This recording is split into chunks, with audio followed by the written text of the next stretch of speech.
Amanda with Straightsmile Solutions, straightsmilesolutions.com, and I'm going to recommend a book. As a matter of fact, I think I told you guys I'm going to do a virtual book club on the 7th of May. It's on my YouTube channel if you want to join the virtual book club. It's just going to be really quick because I'm going straight into a webinar afterwards. It's going to be like 20 minutes, so if you guys don't show up, whatever. But I'll be there. So anyways, this is the book I'm going to be reviewing with you guys at the virtual book club on November 7th. On, what month is it? May 7th? Did I say November 7th? I don't even know what month it is. And I heard about this book on the Dental Digest podcast, and then I kind of got it and I dug into it. And I love this book because there's so many people that are on podcasts that spout things or lectures, you know, they say this does this and this causes this, but they never give literature to back it up. And she gives literature to back everything up, and her literature is sound. So I actually went and pulled all these articles. So here's a few of the articles I recommended that she mentions, and I'm just going to read a few quotes from this book. And if you're Dr. Lim, I tried reaching out to you on LinkedIn and through your website and no response. It doesn't mean that you don't care. It just probably just means you're not responsive.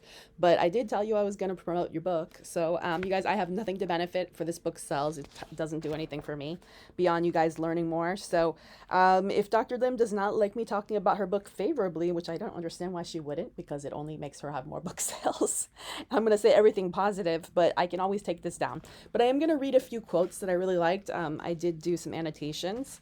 So this is all from chapter 1 that I'm going to be reviewing. But she definitely says, based on this and any other evidence, the American Academy of Pediatrics endorsed the guideline that children should be screened for mouth breathing, snoring, or gasping during sleep in their first year of life.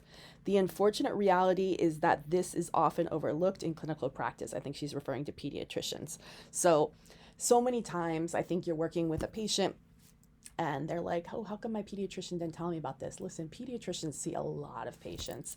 And unless you're like asking or pushing them, I mean, I know that at least my older kid had massive feeding, breathing issues. Now that I look back into it, you know, which probably should have had a tongue release.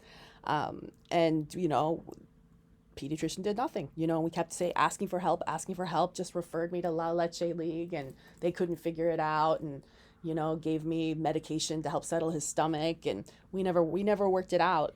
But, you know, no one told me to look at, you know, all this stuff when he was sleeping.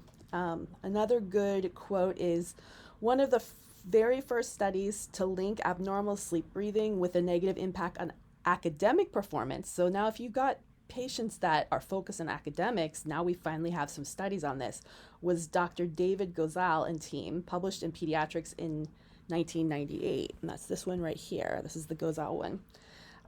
They found an increase of OSA breathing amongst first graders, or increased in OSA in first graders who scored in the bottom 10 percentile of their class and school performance. So direct link between low academic performance and OSA. And the children who had removal of their adenoids and tonsils saw improvement in their academics in the subsequent years compared to those who went without treatment. So direct correlation between academic performance and OSA and the removal of TNAs. That's interesting.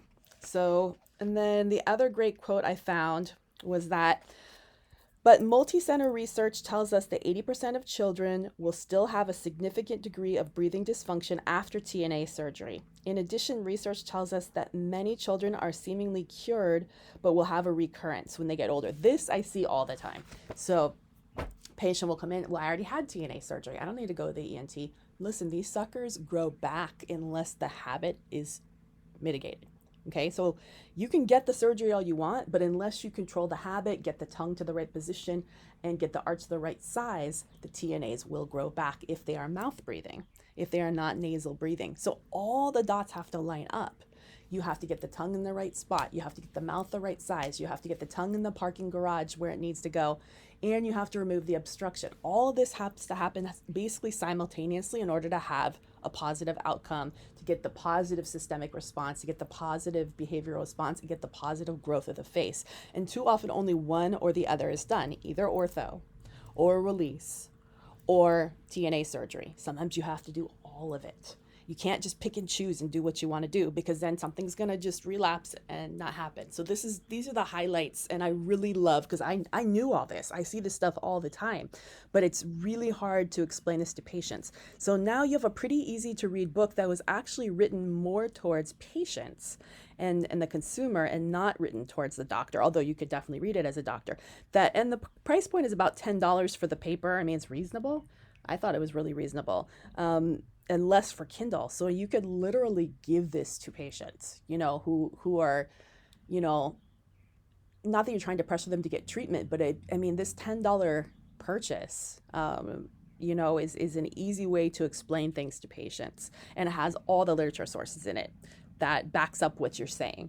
So, because too often parents aren't going to believe you. So, all right, hopefully that was helpful. I definitely recommend this book. Thanks.